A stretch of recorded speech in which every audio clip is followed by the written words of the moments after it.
Hello बच्चों, कैसे हैं आप सब। I hope you all are fine. आज हम इलेक्ट्रोस्टैटिक्स का 9th लेक्चर आप लोगों के लिए शूट कर रहे हैं। आज हम पढ़ेंगे इलेक्ट्रिक डाइपोल के हमने जो इलेक्ट्रिक फील्ड निकाली थी एट अ एक्सियल पॉइंट, फिर हमने निकाली इक्वेटोरियल पॉइंट पे, फिर उनके बीच में हमने रिलेशन निकाला था कि किस पॉइंट पर इलेक्ट्रिक फील्ड डबल होगी और किस पॉइंट पर इलेक्ट्रिक फील्ड कितनी होगी। आज हम पहले उसको थोड़ा रिवाइज करने के बाद हम एक ऐसे पॉइंट के ऊपर इलेक्ट्रिक फील्ड निकालेंगे जो कि ना तो एक्सियल पॉइंट है ना ही वो इक्वेटोरियल पॉइंट है, वो कोई भी पॉइंट हो सकता है।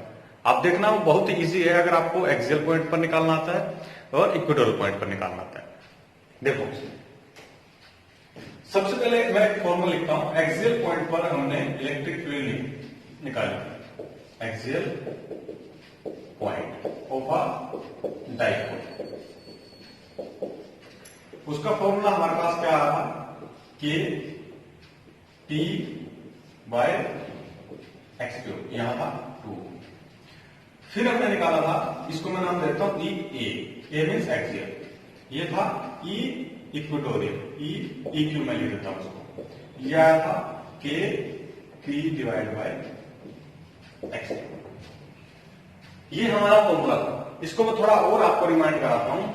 जैसे हमारे पास डाइपोल था +q यहां और -q यहां पर, ये मैंने ले लिया ए पॉइंट और ये बी पॉइंट। एक्सियल पॉइंट पर हमने इलेक्ट्रिक फील्ड निकाली थी। एक्सियल पॉइंट मतलब ये अगर डाइपोल है तो इसी के यहां पर कोई पॉइंट है P, ठीक है, जो कितने डिस्टेंस पर है, इसके मिड से x डिस्टेंस पर। यहां हमने इलेक्ट्रिक फील्ड निकाली थी, वो कितना फॉर्मूला हमारे पास आया था, 2 k t divide by x cube. फिर हमने इलेक्ट्रिक फील्ड निकाली थी इसी पॉइंट से इक्वेटोरियल की तरफ। अगर x डिस्टेंस पर जाऊं, यहां से यहां पर x डिस्टेंस है, यहां भी किसकी वजह से, सेम डाइपोल की वजह से। यहां पर जब इलेक्ट्रिक फील्ड निकाली थी वो क्या था, k p divide by x. ये समझ आ रहा। इसमें क्या है, अब हमें इसमें याद क्या रखना है। देखो, अब डाइपोल की डायरेक्शन क्या होती है, डाइपोल की डायरेक्शन होगी हमारे पास नेगेटिव टू पॉजिटिव, ठीक है। आप इसमें ध्यान दो, ये जो पॉइंट है इक्वेटोरियल पॉइंट, इक्वेटोरियल पॉइंट के ऊपर जो इलेक्ट्रिक फील्ड है वो है हमारे पास के P divide by x cube, और एक्सियल पॉइंट के ऊपर जो इलेक्ट्रिक फील्ड है वो है 2 के पी बाय एक्स क्यूब। ये यहां पर नेगेटिव नहीं पॉजिटिव आएगा, यहां पॉजिटिव और यहां नेगेटिव आ जाएगा, ठीक है। अब इसमें देखो, आप यहां से हम देख सकते हैं कि अगर मैं सेम डाइपोल के मिड पॉइंट से x डिस्टेंस पर जाऊंगा तो वहां पर 2 गुनी फील्ड आएगी इससे, जितनी की सेम डिस्टेंस पर जाने से इक्वेटोरियल पर आ रही थी। ये समझ आएगा। और दूसरा एक बात आपको ध्यान रखनी है, अब इस डाइपोल की डायरेक्शन में देता हूं क्या, ये। हाँ, तो बच्चों हमने इलेक्ट्रिक फील्ड के मैग्नीट्यूड की बात करी। एक्सियल पॉइंट पर जो इलेक्ट्रिक फील्ड का मैग्नीट्यूड था वो था double as compare to the point at equatorial point. लेकिन जब डायरेक्शन की हम लोग बात करते हैं तो डायरेक्शन जब डाइपोल की वजह से इलेक्ट्रिक फील्ड की होगी, मान लिया ये पॉइंट P है, इसकी वजह से जो डायरेक्शन ऑफ इलेक्ट्रिक फील्ड होगी वो क्या होगी, अवे। सेम डायरेक्शन मतलब जो डाइपोल की डायरेक्शन है वो सेम डायरेक्शन किसकी होगी, इलेक्ट्रिक फील्ड की। कहां पर, एक्सियल पॉइंट पर। लेकिन जब हम इक्वेटोरियल की बात करते हैं, इक्वेटोरियल पर जब बात करेंगे तो इलेक्ट्रिक फील्ड की डायरेक्शन कैसी होगी, बिल्कुल अपोजिट। अगर डाइपोल की डायरेक्शन लेफ्ट से राइट है तो डाइपोल की डायरेक्शन क्या हो जाएगी, राइट से लेफ्ट हो जाएगी। ये दो बात आपको ध्यान रखना है। एक बार फिर से मैं आपको रिवाइज करा दूं। एक आपको मैग्नीट्यूड ध्यान रखना है, मैग्नीट्यूड ये आ जाएगा ई ए, एक्सियल पॉइंट पर ये, इक्वेटोरियल पॉइंट पर ये। यहां से देख सकते हैं हम एक्सियल पॉइंट पर इलेक्ट्रिक फील्ड दो गुना है किसके, इक्वेटोरियल के। और डायरेक्शन क्या आ जाएगी, एक्सियल पॉइंट पर क्या आएगी, same in direction of dipole moment.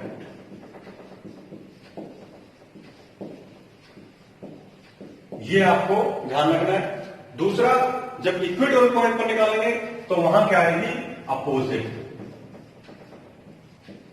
In direction of dipole या opposite to the direction of dipole moment. ये दो बात आपको ध्यान रखनी है, उसके बाद हम आसानी से हमारा जो नया जो आज का टॉपिक है उसको आसानी से कर सकें। आइए वो करते हैं।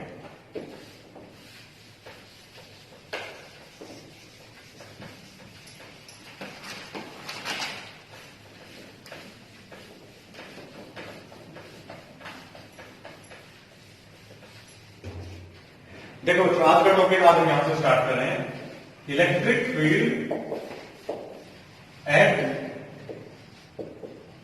Any point of dipole. ये डाइपोल का तीसरा हमारा टॉपिक है जो बहुत इंपॉर्टेंट है। ये टॉपिक हमेशा इसमें से इलेक्ट्रिक फील्ड डाइपोल में से सीबीएसई में हमेशा क्वेश्चन पूछा जाता है। एक्सियल पॉइंट पर निकाल के बतानी होती है, इक्वेटोरियल पर बतानी होती है, कंपटीशंस में इस पर भी न्यूमेरिकल बहुत आ जाते हैं। आइए हम इस टॉपिक को करते हैं। अब ये टॉपिक क्या है एक्चुअल में, माइनस क्यू यहां प्लस क्यू यहां। सबसे पहले हमने डाइपोल मान लिया, तो डिस्टेंस कितना होगा यहां से यहां तक का 2a। अभी तक जो हमने इलेक्ट्रिक फील्ड निकाली है वो या तो इसकी एक्सियल एक्सिस पर है पॉइंट जो यहां पर लेकर हमने निकाला था, दूसरा या फिर यहां इसके इक्वेटोरियल पॉइंट है। अब मैं मान लेता हूं वो कोई भी रैंडम पॉइंट मान लिया मैंने, ना तो वो इक्वेटोरियल पॉइंट है ना ही वो एक्सियल पॉइंट है, वो पॉइंट कोई भी हो सकता है। मान लिया यहां मैंने मान लिया पॉइंट की, ठीक है। और वो डिस्टेंस कितना मान लिया मैंने यहीं से, वही सेम मान लेता हूं मैं, एक्स डिस्टेंस मान लिया मैंने इसको, ये एक्स डिस्टेंस हो गया, ये हो जाएगा। अब इसको मान लेता हूं मैं क्या, थीटा है। अब ये क्वेश्चन हमारे पास बहुत इंपॉर्टेंट हो जाता है जब एक डाइपोल की वजह से हम किसी भी पॉइंट के ऊपर इलेक्ट्रिक फील्ड निकालते हैं, या तो वो एक्सियल पॉइंट भी हो सकता है, इक्वेटोरियल भी हो सकता है, या कोई भी रैंडम पॉइंट हो सकता है। अब देखना हम क्या करेंगे इसमें। सबसे पहले देखते हैं इस डाइपोल की डायरेक्शन क्या होगी। डाइपोल की डायरेक्शन क्या होती है, नेगेटिव टू पॉजिटिव। तो इसका मतलब मान लिया मैंने ये डाइपोल यहां से लेकर के यूं डाइपोल आ गया। इस पॉइंट में हमें क्या करना है, अगर मैं इसको डाइपोल को, जो एक डाइपोल है, इस डाइपोल को अगर मैं दो पार्ट में तोड़ लूं, एक तो पार्ट कहां हो, एक्सियल लाइन में हो, और एक पार्ट कहां हो, इक्वेटोरियल पॉइंट में, तो हमारा काम हो जाएगा। क्योंकि एक्सियल से हमें पता है कितनी होती है और इक्वेटोरियल से हमें पता है कितनी होती है, तो उन दोनों का हम क्या करेंगे, वेक्टर सम कर लेंगे और हमारा आंसर आ जाएगा। तो ये मेरे पास था डाइपोल जो कि ओरिजिनल है, जिसकी वजह से मुझे क्या करना है, इलेक्ट्रिक फील्ड कैलकुलेट करनी है। अब मैं इसको क्या करता हूं, दो पार्ट्स में तोड़ लेता हूं। मैं इसको ऐसे ही हूं, ये मैंने क्या किया, एक पार्ट ये ऐसे और दूसरा पार्ट ये इस तरीके से,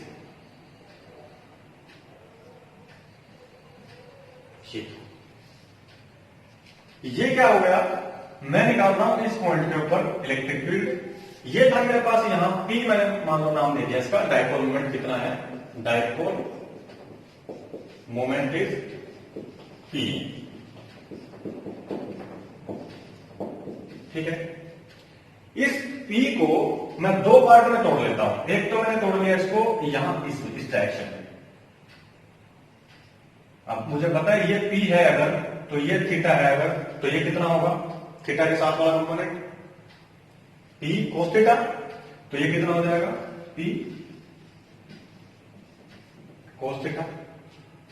दूसरा, अगर ये P था तो इसके साथ वाला कंपोनेंट कौन सा है, ये cos थीटा, थीटा है, इसके परपेंडिकुलर, ये परपेंडिकुलर है, ये कितना हो जाएगा, P sin थीटा। अब मोर प्रोसाइजली मैं आपको दिखाता हूं, इसको अगर मैं मिटा दूं यहां से, इसको मैं यहां से मिटा दूं। तो आप इसमें ध्यान से देखिए, ओरिजिनली मेरे पास था एक तो ये डाइपोल था, डाइपोल मोमेंट था P। अब इस P को मैंने कितने पार्ट में तोड़ लिया? दो पार्ट में तोड़ लिया, एक तो P cos थीटा और एक P sin थीटा। अब देखना, ये जो P cos थीटा है, क्या ये डाइपोल P cos थीटा इस पॉइंट के एक्सियल पॉइंट में होगा? ये जो P cos थीटा डाइपोल है इतना, और ये पॉइंट जो P है इसके बिल्कुल एक्सियल पॉइंट हो जाएगा। यहां हम एक्सियल वाला फॉर्मूला लगा सकते हैं जो हमने किया था, अभी लिखा था हमने। और जो दूसरा ये पार्ट है, ये कितना है? P sin theta. क्या ये जो P है ये इसके बिल्कुल परपेंडिकुलर है? तो अगर परपेंडिकुलर है तो हम यहां पर इक्वेटोरियल वाला फॉर्मूला लगा सकते हैं। अब इक्वेटोरियल का फॉर्मूला से मैं इसकी वजह से निकाल लेता हूं इलेक्ट्रिक फील्ड, और एक्सियल की वजह से मैं इस पॉइंट पर P cos थीटा की वजह से निकाल लेता हूं electric field at point P which is at a distance of x। तो हमारा काम क्या हो जाएगा? बिल्कुल इजी। तो हमने मेन काम क्या किया? हमने इस रिजोल्व कर लिया, इसको resolve dipole moment P into two parts. First मैंने बोल दिया P पैरेलल, उसका नाम दे देता हूं मैं P cos थीटा, और दूसरा आ गया P perpendicular which is P sin theta. बस काम खत्म। अभी हमने क्या देखा था? एक बार और मैं इसको रिवाइज कराता हूं आपको इसमें समझने में थोड़ा मुश्किल हो रहा होगा, लेकिन आप बिल्कुल ध्यान से इसको समझना। ये मेरे पास एक डाइपोल था, एक डाइपोल की वजह से मुझे किसी भी रैंडम पॉइंट के ऊपर इलेक्ट्रिक फील्ड कैलकुलेट करनी है, ठीक है। लेकिन हमें ऑलरेडी क्या पता है? एक्सियल पॉइंट के ऊपर इलेक्ट्रिक फील्ड हमें पता है, निकालने का फॉर्मूला हमने निकाल रखा है, और इक्वेटोरियल पर निकालने का फॉर्मूला भी हमें पता है। एक्सियल पॉइंट क्या होगा? अगर इस एक्स, ये जो अगर डाइपोल है, इसके एक सिरे पर प्लस क्यू रखूं, एक सिरे पर माइनस क्यू रखूं, इसकी सेम डायरेक्शन में जो भी पॉइंट आ रहा है वो सारा कुछ क्या है? Axial point. अब इसके परपेंडिकुलर जो भी पॉइंट आएगा वो क्या होगा? Equatorial point. अब इसी को मैंने दो पार्ट में तोड़ लिया। मान लिया ये मेरे पास डाइपोल था, ना तो मैं यहां पर पॉइंट लेता, ना मैं इसके बिल्कुल परपेंडिकुलर पॉइंट लेता, मैंने कहीं पे रैंडम पॉइंट ले लिया एक ऐसे, ठीक है। अब इसको मैंने एक तो इसकी यू डायरेक्शन में तोड़ लिया, ऐसे बिल्कुल एक्सियल बन गया, और एक मैंने इसको बिल्कुल ऐसे परपेंडिकुलर तोड़ लिया कि ताकि जो ये P पॉइंट है इसके ऐसे परपेंडिकुलर है। ये देख लो, ये P था, इसको मैंने एक तो P cos थीटा में तोड़ा। ये P cos थीटा कहां आ रहा है? इस पॉइंट P के बिल्कुल सेम डायरेक्शन में आ रहा है। अब P sin थीटा कहां पर आ रहा है? इस P के बिल्कुल परपेंडिकुलर आ रहा है, ये ऐसे परपेंडिकुलर आएगा। तो अब देखना, P एक्सियल का फॉर्मूला हमारे पास क्या था? 2kP divide by x cube. ये हमारे पास फॉर्मूला था एक्सियल का। अब देखो, एक्सियल डाइपोल है हमारे पास P cos थीटा, तो अब मैं क्या करूंगा? इस P की बजाय क्या ले लूंगा? P cos theta. तो मेरे पास आ जाएगा इसकी वजह से यहां पर 2kP cos theta divide by x cube. Distance देखते हैं इसका, इस पॉइंट का कहां कितना डिस्टेंस है? इस पॉइंट पर x है, ठीक है। तो एक तो ये आ गया मेरे पास ये। अब दूसरी चीज मेरे क्या ध्यान रखनी है? इक्वेटोरियल पॉइंट है, इक्वेटोरियल के लिए परपेंडिकुलर का काम करेगा P sin थीटा। तो यहां पर जो पॉइंट इक्वेटोरियल पे होगा वो कितना हो जाएगा? kP divide by x cube, और इसका डाइपोल मोमेंट कितना था? ये sin थीटा। अब इसका काम खत्म, इसको हमने दो पार्ट में तोड़ दिया, एक P cos theta sin theta में, एक P cos थीटा में। तो यहां पर कितना आ जाएगा? P sin theta divide by x cube. Easy है। ये हमारा एक्सियल का फॉर्मूला था, उसी में हमने P cos थीटा पुट कर दिया, यहां पर हमने P sin थीटा पुट कर दिया। अभी हमने डायरेक्शन की बात भी करी थी। P cos थीटा ये है, इसकी वजह से जो इलेक्ट्रिक फील्ड होगी, क्योंकि एक्सियल है तो एक्सियल में कैसे होती है? सेम डायरेक्शन में होती है, ठीक है। और P sin थीटा ये है। अब P sin थीटा की वजह से कैसे डायरेक्शन होगी? बिल्कुल हमने क्या किया था, जैसे मैं यहां बनाता हूं, अगर ये अगर डाइपोल था, इसके इस पॉइंट पर इलेक्ट्रिक फील्ड निकाली थी, वो बिल्कुल इस तरीके से आई थी। जब इक्वेटोरियल पर निकाली थी वो बिल्कुल अपोजिट आई, ठीक है। अब P sin थीटा ये है नीचे की तरफ है ऐसे, तो इसकी वजह से जब इलेक्ट्रिक फील्ड आएगी इस पॉइंट पर P पर, तो बिल्कुल ऐसे अपोजिट आएगी। ये अगर यूं जा रहा है तो बिल्कुल ऊपर आएगा। इजीली समझ सकते हैं इसको। और इन दोनों के बीच में कितना एंगल है, ये 90, ये और ये लाइन पैरेलल है, तो ये कितना हो जाएगा 90। बस अगर आपको ये समझ में आ गया तो अब आगे क्या करना है, रिजल्टेंट निकालना है। इसकी वजह से P cos थीटा की वजह से ये आ गया, E A नाम दे दिया मैंने। अब P sin थीटा की वजह से E इक्वेटोरियल नाम दे दिया मैंने, ठीक है।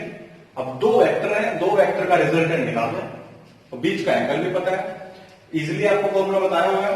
E रिजल्टेंट कितना, मैं नाम दे देता हूं इसको E R, वो कितना होगा E एक्सियल का square plus E of equatorial का square plus 2 EA E equivalent cos of theta.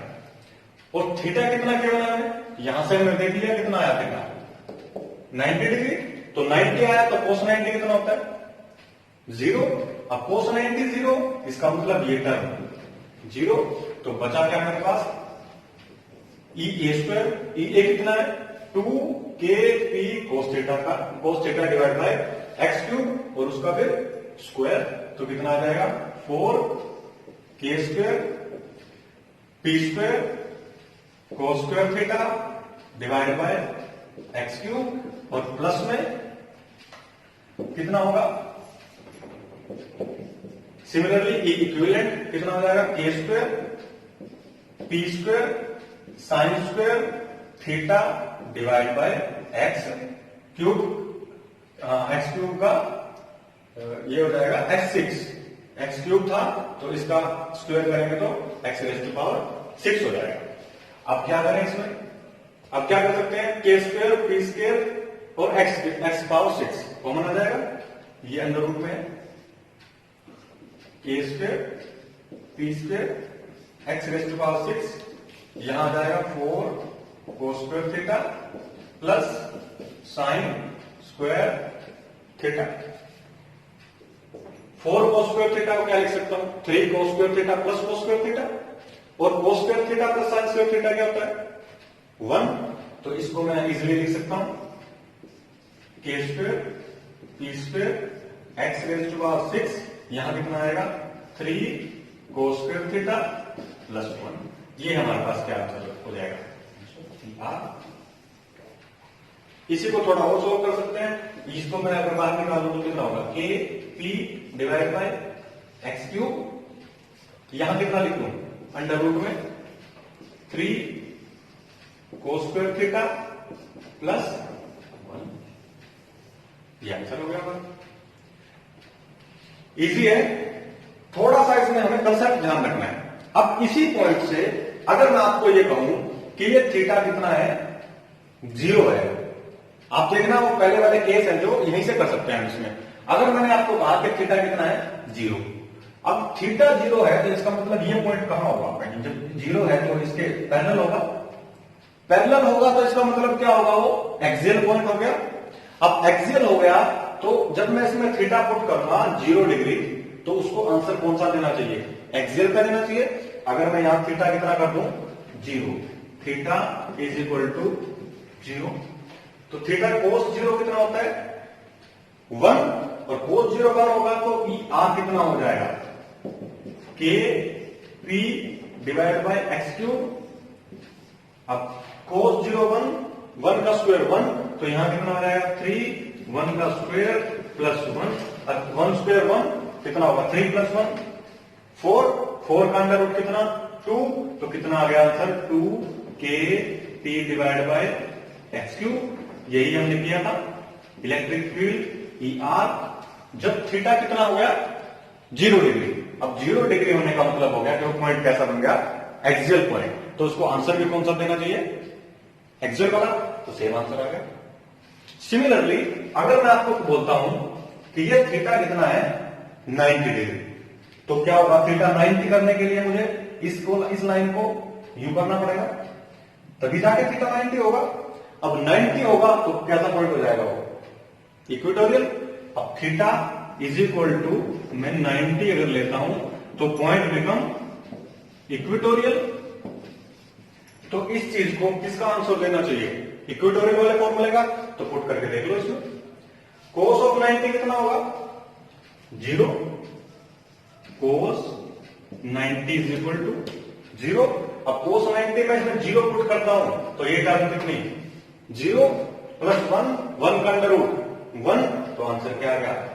तो e r is equal to k p by x cube, under root में यहां पर 0 और प्लस में 1, तो आंसर कितना आएगा, के पी बाय एक्स क्यूब। तो आप इजीली देख सकते हैं इसमें कि जो हमने दो केस किए थे, कौन से, एक एक्सियल का एक इक्वेटोरियल का, वो इसी के दो केस हैं। जब थीटा कितना हो जाएगा 0 और थीटा कितना हो जाएगा 90 डिग्री। तो यहां से आप इसको समझ सकते हैं बिल्कुल अच्छे तरीके से। इसमें एक चीज और रह गई हमारी, अभी तक हमने क्या किया, ये जो दो डाइपोल थे इनकी वजह, एक जो डाइपोल था इसकी वजह से किसी भी एक रैंडम पॉइंट के ऊपर हमने क्या कर दिया, इलेक्ट्रिक फील्ड निकाल दिया। ठीक है, अब ये इलेक्ट्रिक फील्ड का मैग्नीट्यूड तो हमने निकाल दिया, कितना आया, e r is equal to k p by x cube under root में 3 cos स्क्वायर थीटा प्लस 1। अब इसकी डायरेक्शन क्या होगी, ये ई था, ये मेरे पास ई क्यू था, इसको मिटा देते हैं, यह मैं आपको और अच्छे से बताता हूं।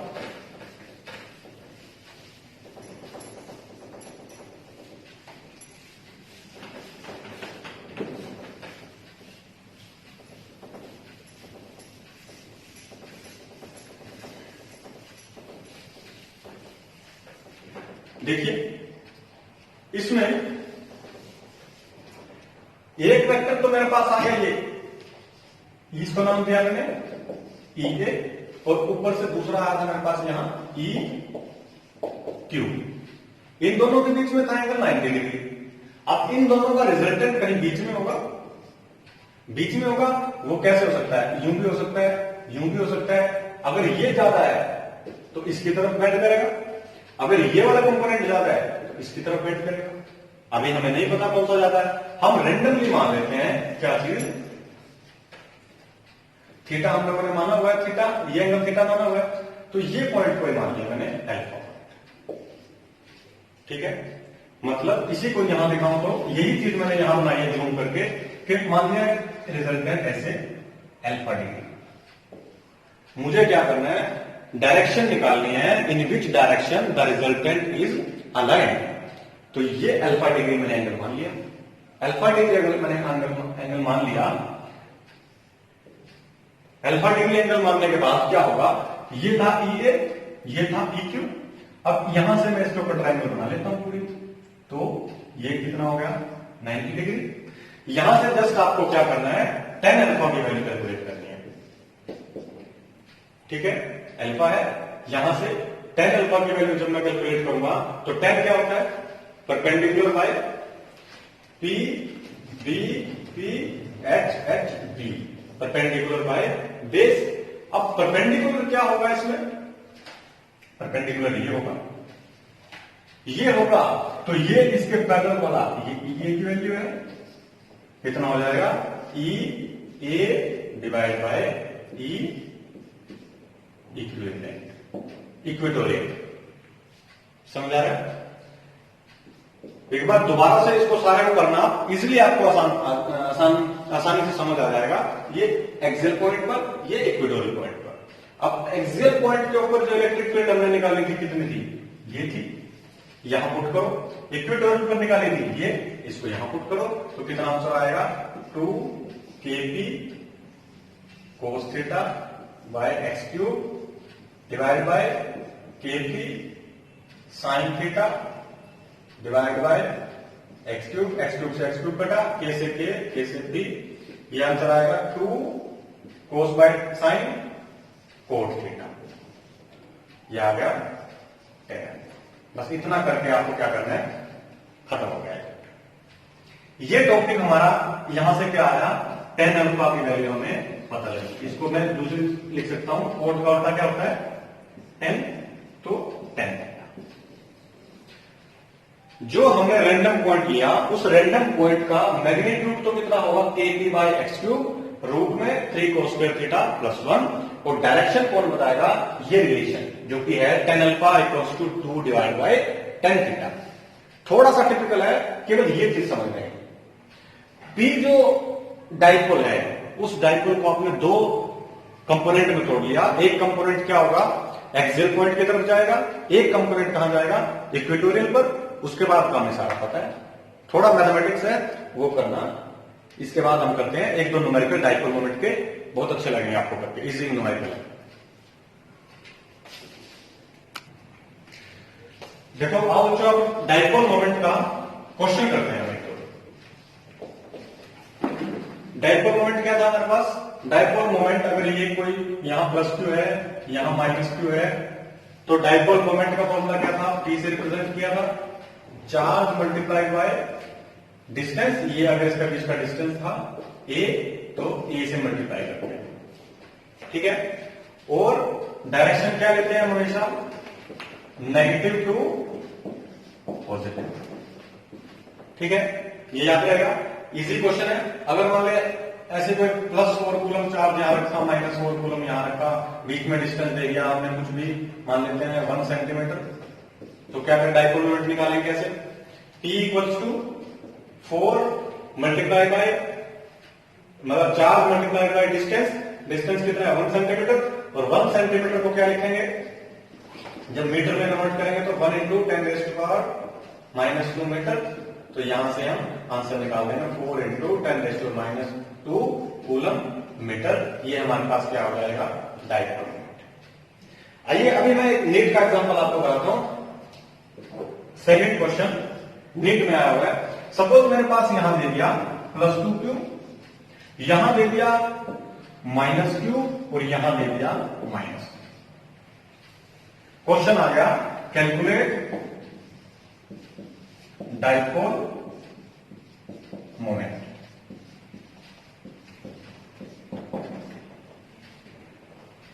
इस क्वेश्चन को सोचिए, करने का कैसे कर सकते हैं हम, वीडियो को पॉज करके 1 मिनट तक सोचो, उसके बाद इसको करने की कोशिश करो। अब देखो इसमें डाइपोल मोमेंट पूछ लिया इसने हमसे। अब डाइपोल मोमेंट पूछने के बाद ये हमें डाइपोल दिखाई नहीं दे रहा, मान लेते हैं डिस्टेंस भी दे दिया। सपोज ये मेरे को ये डिस्टेंस दे दिया, यहां से यहां तक का, यहां से यहां तक का ये डिस्टेंस दे दिया, ठीक है। सबसे पहले हम क्या करना पड़ेगा, डाइपोल मोमेंट निकालना है, तो इसका मतलब डाइपोल का होना जरूरी है। लेकिन डाइपोल की कंडीशन क्या थी, +2q है तो -2q चाहिए, -2q है तो उधर भी +2q चाहिए। यहां हमारे पास +2q दिया, एक -q दिया, एक -q दिया। कैसे कर सकते हैं, देखो इस तरीके के क्वेश्चन करने के लिए आपको डाइपोल भी खुद बनाना पड़ेगा। कैसे, मान लेते हैं ये +2q चार्ज है, इसको मान लो एक +q और प्लस में +q, ठीक है। लिख सकता हूं मैं 2 को 1+1 लिख सकता हूं, 2q चार्ज था प्लस का, तो प्लस से प्लस तक लिख दिया मैंने। अब क्या करो, इसके इक्विवेलेंट बनाने के लिए एक बार एक +q को उठाओ, और कितने डिस्टेंस पर है दूसरा, -q के साथ पेयर बना दो इसका, -q के साथ पेयर बनाया। दूसरी बार दूसरा +q उठा के यहां रख के, दूसरा जो -q है यहां से -q तक लेके जाओ, बन गया डाइपोल। एक डाइपोल ये बन गया, एक डाइपोल ये बन गया। अब आप इसलिए कैलकुलेट कर सकते हैं, इसके बीच में डिस्टेंस कितना था a, और दूसरे के बीच में डिस्टेंस कितना था 2a। समझ आया, बस अब तो आप इजीली कर सकते हैं। अब क्या करना है, अब भी थोड़ा सा इसमें ट्रिक लगेगी। क्या ट्रिक लगेगी वो मैं इधर करके बताता हूं आपको।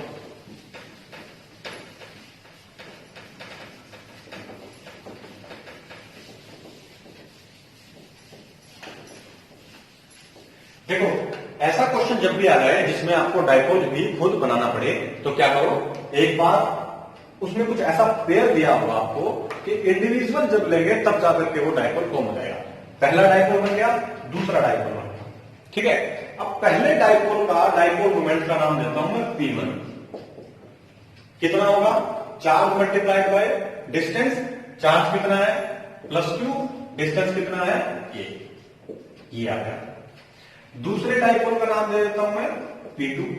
P2 कितना होगा, charge multiplied by distance, distance कितना हो गया 2a, क्योंकि a यहां से यहां तक का था, दूसरा a वहां से वहां तक का था, तो कितना हो गया चार्ज मल्टीप्लाइड बाय 2a। अब देखिए इसकी डायरेक्शन क्या होगी, +q -q। डाइपोल की डायरेक्शन क्या होती है, नेगेटिव टू पॉजिटिव, मतलब इस तरीके से। इसकी भी डायरेक्शन क्या होगी, ऐसे। अब दोनों के दोनों कहां है, सेम डायरेक्शन में है, तो टोटल जो डाइपोल मोमेंट होगा दैट विल बी +P1 +2, क्योंकि दोनों सेम डायरेक्शन में। अब हम आगे एक क्वेश्चन करेंगे, इसमें सेम डायरेक्शन में नहीं है बल्कि डिफरेंट डायरेक्शन में है। आप क्या करेंगे, QA प्लस में 2QA, आंसर कितना आ गया 3QA। ये डाइपोल मोमेंट हो गया P, और इसकी टोटल की डायरेक्शन क्या हो जाएगी, जो दोनों की थी, क्योंकि ये भी इस तरफ जा रहा है, ये भी इस तरफ जा रहा है, तो रिजल्टेंट भी कहां जाएगा, सेम उसी तरफ जाएगा, तो ये भी क्या हो जाएगा नेगेटिव टू पॉजिटिव। ये क्वेश्चन आपका नीट में कई बार पूछा गया है। ठीक है बच्चों, दूसरे क्वेश्चन की ओर बढ़ते हैं। सारा डाइपोल मोमेंट आपका रिवाइज हो जाएगा यहां से।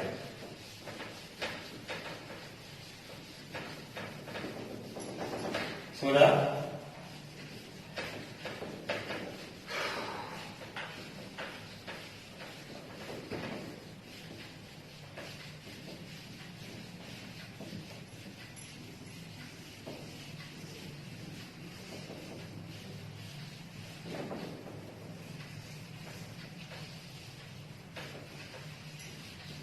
देखो अभी हमारे पास क्या दे दिया, यहां ये लिया मैंने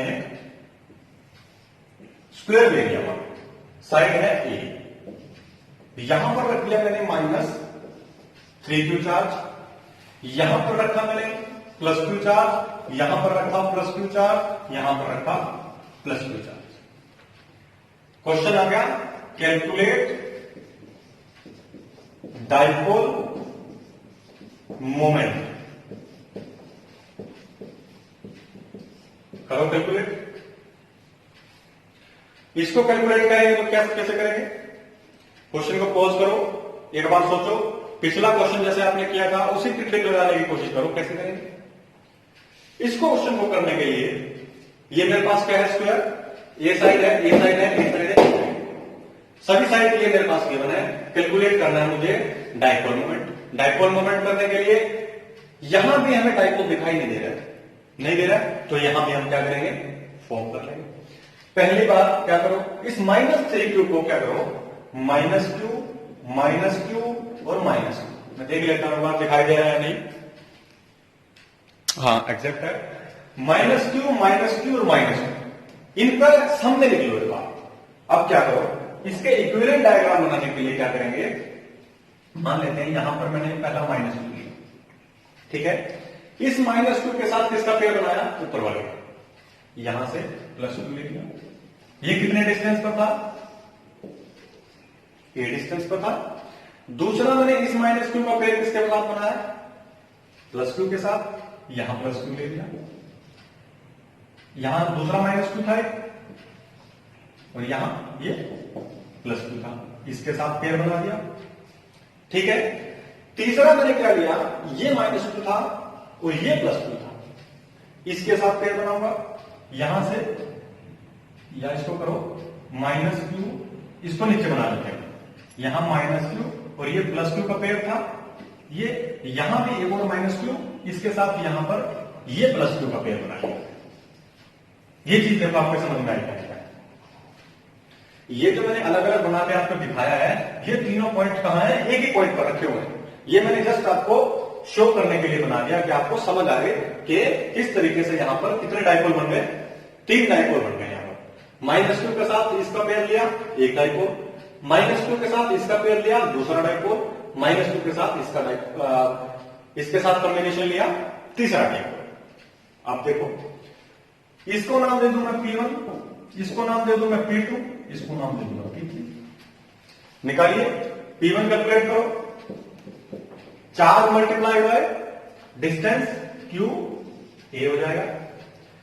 P2 charge multiply by distance. अब डिस्टेंस कितना होगा, ये डिस्टेंस आपको कैसे निकालना पड़ेगा, पाइथागोरस थ्योरम से, क्योंकि डिस्टेंस क्या था, यहां से लेकर के यहां तक का।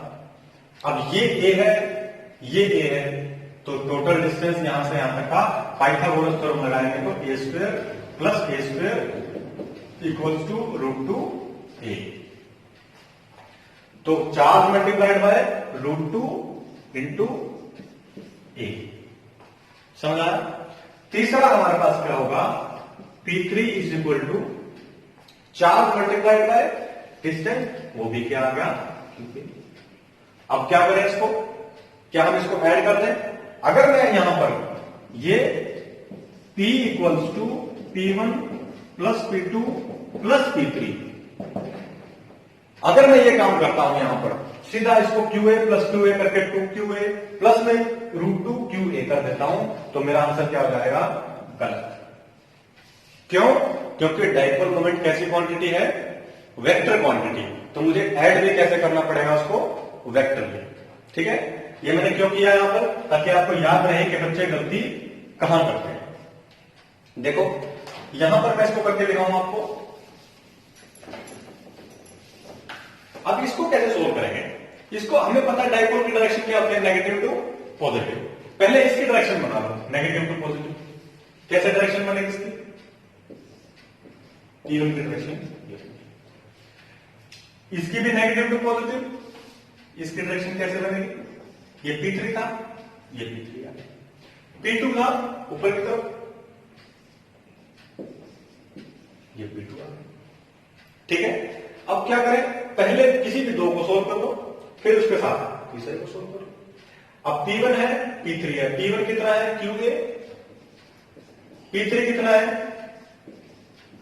QA। अब P1 और P3 इनका रिजल्टेंट कितना होगा, मैं नाम दे दिया उसको P4। कैसे निकालेंगे, वही formula, P1 square plus P2 square plus 2P1 P2 cos theta.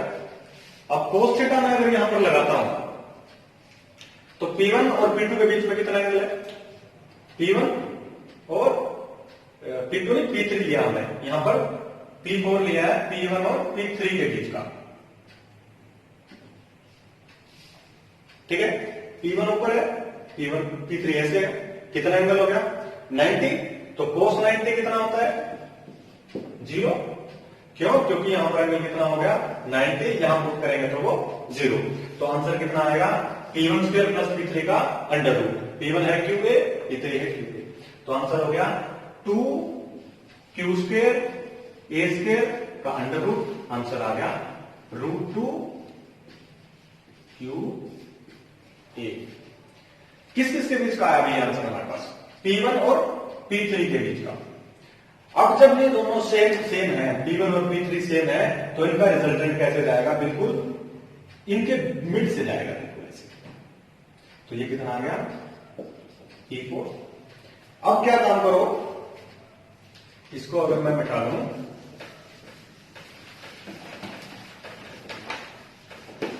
अब आप काम करिए, इसमें क्या क्या बचा हमारे पास, इन दोनों के बजाय हमने क्या बना लिया P4। अब ऐसे हमारे पास एक P2 आ गया, एक आ गया P4।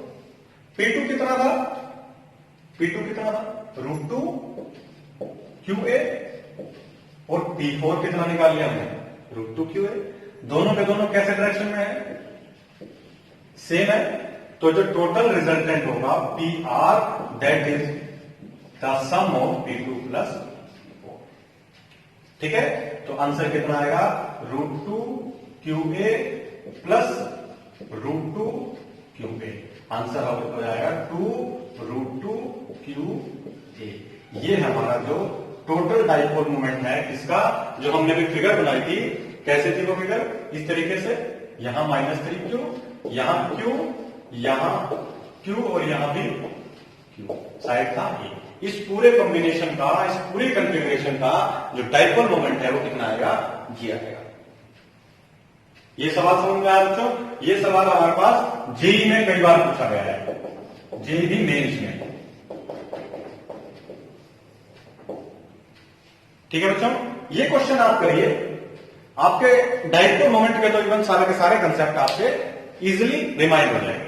आइए एक क्वेश्चन और मैं आपको कराता हूं, जेई का क्वेश्चन है, देखिए आपको बड़ा अच्छा लगेगा वो क्वेश्चन करके। देखो बच्चों, एक और क्वेश्चन करते हैं हम जेई का। जेई मेंस में कई बार पूछा गया क्वेश्चन। मान लेते हैं यहां मैंने क्या लिया है, +q चार्ज, यहां मैंने क्या लिया है, +q चार्ज। ठीक है, मास ले लिया मैंने इसका कितना, m, इसका भी मास ले लिया कितना, स्मॉल m। मैंने क्या किया, उसको यहां से इसको यहां मान दिया, इसको ये मेरे पास कोई पार्टिकल था, मास था उसका m, चार्ज था उसके ऊपर q। इसीलिए सिमिलर, इसी तरीके से सिमिलरली मैंने यहां से इसको मान दिया। ठीक है, और ये कुछ डिस्टेंस हो गया इनके बीच में। अब यहां से एक परपेंडिकुलर खींचा, ये एंगल कितना है, θ1, ये एंगल कितना है, θ। आपसे क्वेश्चन क्या पूछा गया है, द क्वेश्चन इज, 4 ऑप्शन दिए गए हैं।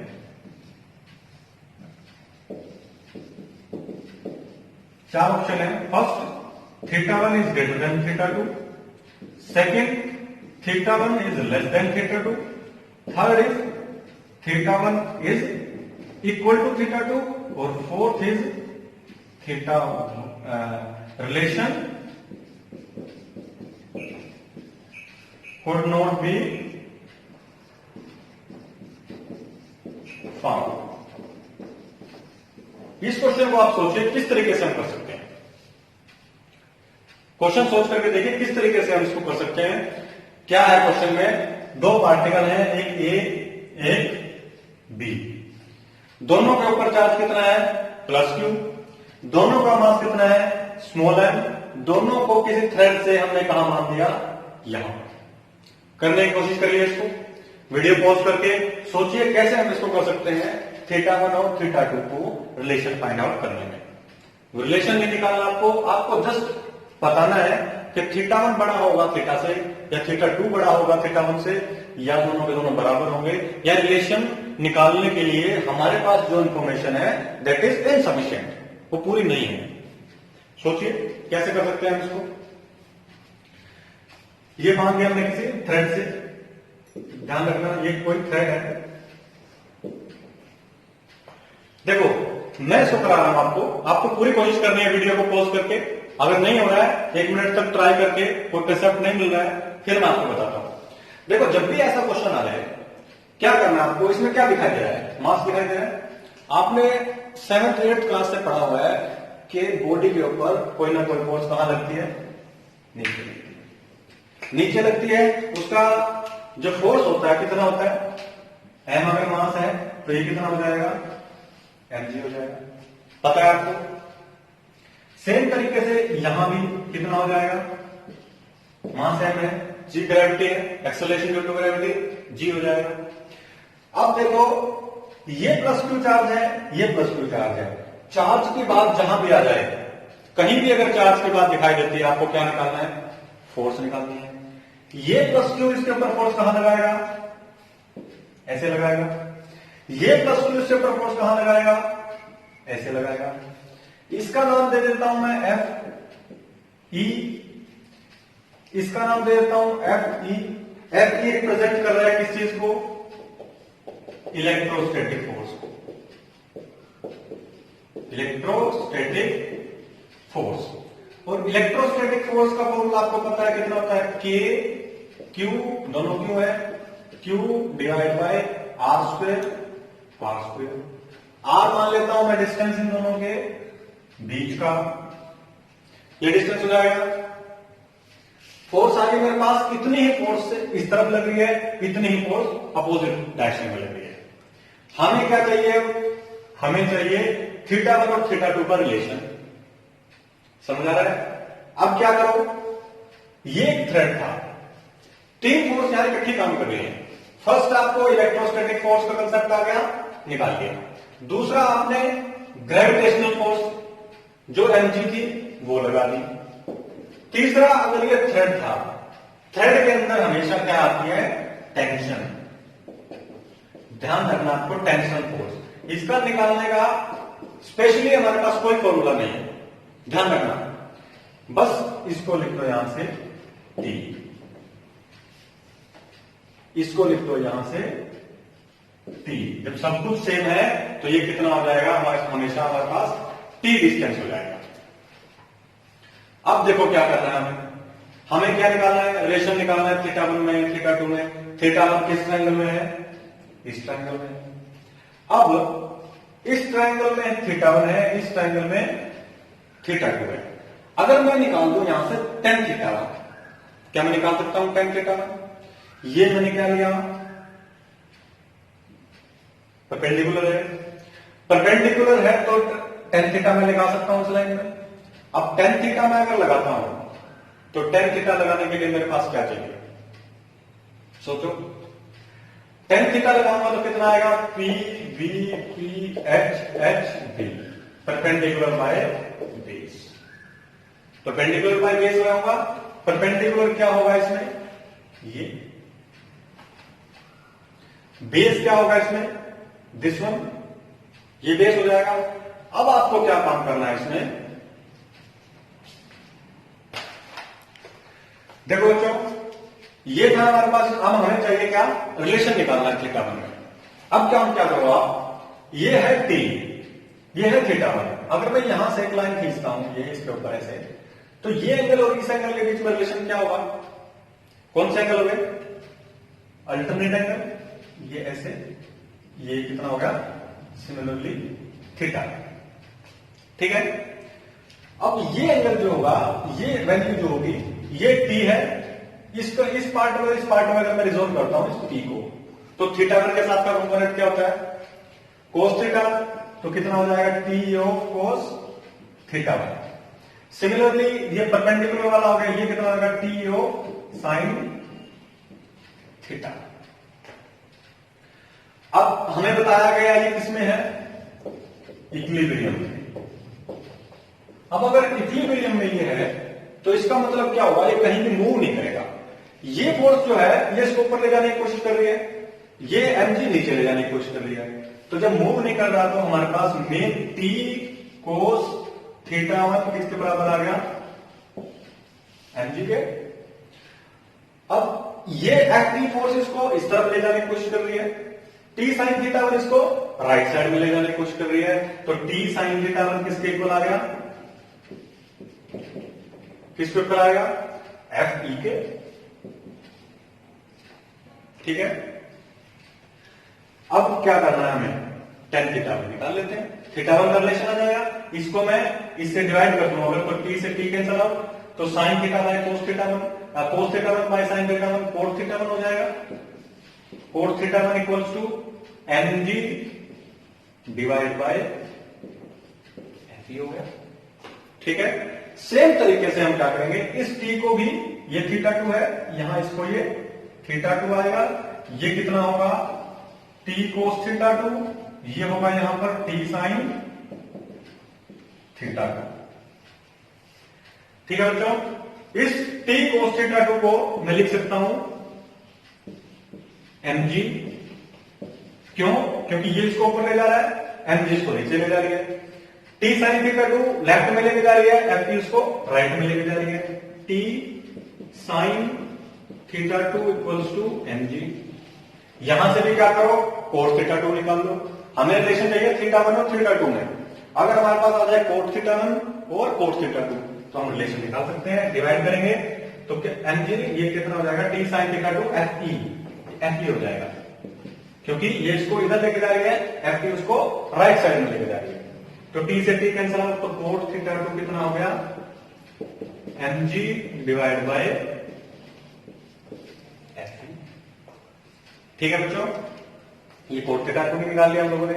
अब देखो cos θ1 भी mg बाय Fe आ रहा है, cos θ2 भी mg बाय Fe आ रहा है, Fe आ रहा है।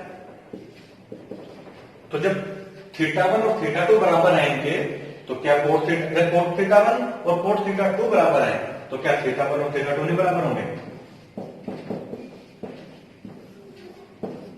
तो आंसर क्या हो जाएगा हमारे पास? θ1 बराबर θ2 आंसर हो जाएगा। ठीक है बच्चों, इसी के अंदर मैं आपको एक और क्वेश्चन जेई में आया हुआ है, मान लेते हैं अगली बार इसमें थोड़ा सा मॉडिफिकेशन कर दे कोई। ठीक है, थोड़ा सा अगर मॉडिफिकेशन कर देगा तो आंसर क्या होना चाहिए? मैं कर देता हूं इसमें थोड़ा मॉडिफिकेशन। इसमें सब कुछ सेम है, बस उसने क्या किया, यहां M1 दे दिया मास, ये M2 मास दे दिया, ये M1 दे दिया, मास अलग कर दिया इन दोनों का। ठीक है, मास M1 इसका हो गया, मास M2 इसका हो गया, क्वेश्चन वही पूछ लिया। आगे एक चीज रिलेशन दे दिया, M1 is greater then M2। अब क्या करेंगे? M1 अगर M2 से ज्यादा हो जाए तब क्या करेंगे हम इसमें? तो सिमिलरली सेम तरीके से हम यहां पर चलेंगे। तो कोट θ1 जब आएगा तो यहां पर M1 आ जाएगा, कोट θ2 जब आएगा तो यहां पर M2 आ जाएगा। अब देखो सेम कोट θ1 था तो M1G/FB था, कोट θ2 था तो M2G/FB था, कोट θ1 कोट θ2। अब क्या करना है देखना, हमेशा ध्यान रखना जब भी कंपैरिजन करना हो और इस तरफ टर्म क्या आ जाए, बड़ा अलग अलग आ जाए, तो कोट की बजाय क्या लेते हैं हम? tan θ1। कंपैरिजन में ध्यान रखना इस बात का। आगे और भी करेंगे जब हम मैथमेटिकल फिजिक्स पढ़ेंगे, FB/M1G और tan θ2 FB/M2G। tan θ1 आ गया F1/M1G, tan θ2 आ गया FB/M2G। हमें क्या करना है? अब यहां से क्या कर सकते हैं? tan θ1 इनवर्सली प्रोपोर्शनल है किसके? M1 के, और tan θ2 इनवर्सली प्रोपोर्शनल है M2 के। तो इसका मतलब जिसका मास ज्यादा उसका tan θ1 क्या हो जाएगा? tan थीटा, मास किसका ज्यादा है? M1 का, तो tan θ1 क्या हो जाएगा उसका? कम, तो tan θ2 यह आ जाएगा, तो आंसर आ जाएगा θ1 इज लेस देन θ2। हमेशा ध्यान रखना। क्या हमने क्या किया इसमें, दोबारा मैं बता देता हूं। सभी पार्ट्स को रिजॉल्व करो, उसके बाद रिलेशन देख लो t cos θ में और t sin θ में। cos θ निकाल लो, मास अगर बराबर थे तो क्या हो गया? θ1 θ2 बराबर आ गया। जब मास डिफरेंट आ गए तो डिफरेंट मास आने के बाद क्या करेंगे हम इसमें? tan θ1 tan θ2 में रिलेशन देखेंगे कि वो डायरेक्टली प्रोपोर्शनल है या इनवर्सली प्रोपोर्शनल है। मास इनवर्सली प्रोपोर्शनल है, मास अगर ज्यादा हो रहा है तो tan θ1 कम हो रहा है, M2 इसमें कम दिया हुआ है तो tan θ2 ज्यादा होगा, इसलिए मैंने लिख दिया tan θ1 is less than tan θ2, और इस बात क्या आ जाएगा? θ1 इज लेस देन θ2। ये क्वेश्चन हो गया। इसी के अंदर मैं एक और थोड़ा मॉडिफिकेशन कर सकता हूं। जब मैं इसमें मॉडिफिकेशन करूंगा तो आप बताना, आपके लिए देता हूं मैं ये क्वेश्चन।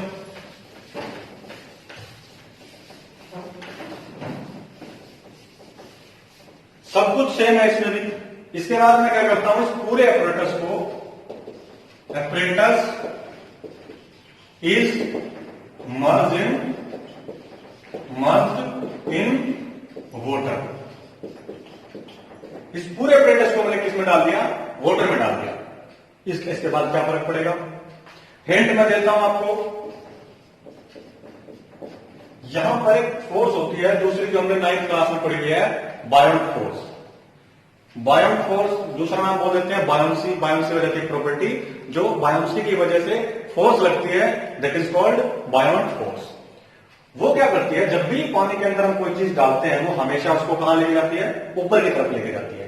जब मैं इस पूरे ऑपरेटर्स को वाटर में डालूंगा तो जो पार्टिकल था उसको कहां लेके जाएगा? वो ऊपर की तरफ। तो यहां पर एक और फोर्स लगेगी, that is B, buoyancy. Similarly यहां पर एक और फोर्स लगेगी, बायोंसी। तो इस केस में जो फोर्स लिखूंगा मैं mg किसके बराबर होगा, mg नीचे की तरफ है, ऊपर एक तो t cos थीटा 1 था और प्लस में b दिया जाएगा। ठीक है, दूसरा यहां पर b बायस की फोर्स लगेगी तो m2g किसके बराबर आ जाएगा, b प्लस में t cos थीटा।